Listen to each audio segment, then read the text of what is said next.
اگر آج نبی کی تصویر ہوتی تو کوئی آدمی نماز پڑھنے مسجد میں جاتا ہی نہیں، کوئی آدمی اللہ کے نبی کے روضہ اقدس پہ جاتا ہی نہیں، وہاں درود پڑھتا ہی نہیں۔ وہ اللہ کے نبی کی تصویر کو اپنے گھر لگا لیتا، وہ نبی کی تصویر پہ ہار یا مالا ڈال دیتا، یا تصویر کو اپنے گھر میں لگا کر 7 چکر اسی کے لگا کے کہہ دیتا کہ حج ہو گیا۔ میرے پیارے ساتھیوں، وہ نبی اکرم کی تصویر کو چھوٹے چھوٹے ٹکڑوں میں لے کر اس کا تعویذ بناتا، اس کو پہنتا، اور پھر نبی کا فوٹو اخباروں میں چھپتا، نبی کا فوٹو پیپروں میں آتا، اور کبھی اس کی کٹنگ ہوتی اور وہ پیروں کے نیچے روندا جاتا۔ اللہ تعالیٰ کو اپنے نبی کی یہ رسوائی اور بے عزتی گوارا نہ تھی۔ میرے بھائیوں، اس لیے اللہ نے جناب محمد رسول اللہ کی کوئی تصویر دنیا میں باقی نہیں چھوڑی ہے، نبی کا کوئی فوٹو باقی نہیں چھوڑا، بلکہ نبی کی زبان سے یہ کہلوا دیا، اِنَّ أَشَدَّ النَّاسِ عَذَابًا يَوْمَ الْقِيَامَةِ الْمُصَوِّرُونَ۔ دنیا میں قیامت کے دن جہنم کے اندر سب سے سخت عذاب اس کو دیا جائے گا جس نے دنیا میں تصویریں بنائی ہوں گی، تصویریں کھینچی ہوں گی۔ اس سے کہا جائے گا ان تصویروں میں تو جان ڈال، ان تصویروں میں تو روح ڈال، اور ظاہر ہے کہ ان تصویروں میں وہ روح ڈال نہیں سکتا۔ پھر اللہ کی ایک پیدا کردہ مخلوق کی تو نے تصویر کیوں بنائی؟ جب اس میں جان ڈالنے کی طاقت نہیں تھی تو تو نے کیوں؟ اے شادیوں میں دولہا اور دلہن کے فوٹو کھینچنے والوں، اے اپنے بستروں پر، اپنے بیڈ پر شادی کا میاں اور بیوی کا فوٹو لگا کر بیڈ پر چپکانے والوں، میاں اور بیوی کی تصویر اپنے کمرے میں لٹکانے والوں، تیار ہو جاؤ، اِنَّ أَشَدَّ النَّاسِ عَذَابًا يَوْمَ الْقِيَامَةِ۔ قیامت کے دن سب سے زیادہ سخت عذاب انہی کو ہوگا جو دنیا میں تصویریں کھینچتے ہیں، دنیا میں تصویریں بناتے ہیں۔ اور سب سے زیادہ سخت عذاب اُکِّلْتُ بِسَلْعُوتَ بِجَہَنَّمَ يَوْمَئِذٍ لَهَا۔ قیامت کے دن جہنم کھینچ کر لائی جائے گی، جہنم کے اندر 70,000 لگامیں پڑی ہوں گی، اور جہنم کو کھینچ کر لایا جائے گا۔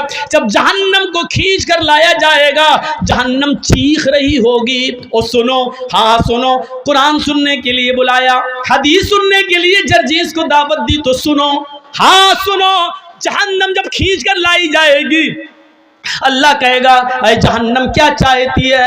جہنم چیخے گی اور کہے گی اُکِّلْتُ بِالثَّلَاثِ، اے اللہ میرے اندر 3 قسم کے لوگوں کو پہلے ڈال، 3 گناہگاروں کو میرے اندر پہلے ڈال۔ اللہ کہے گا اے جہنم بتا تیرے اندر 3 کون سے گناہگاروں کو ڈالو؟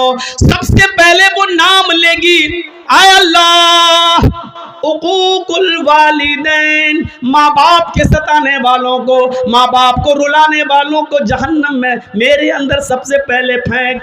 دنیا میں جو اپنے ماں باپ کو ستایا کرتے تھے، ماں باپ کے ساتھ ظلم کرتے تھے، ماں باپ کو نظر انداز کرتے تھے، ماں باپ کو خون کے آنسو رلاتے تھے، پال پوس کر ماں باپ نے بڑا کیا، ان کو اذیت اور تکلیف دیتے تھے، ان کو تو جہنم کے اندر میرے پیٹ میں پہلے ڈال۔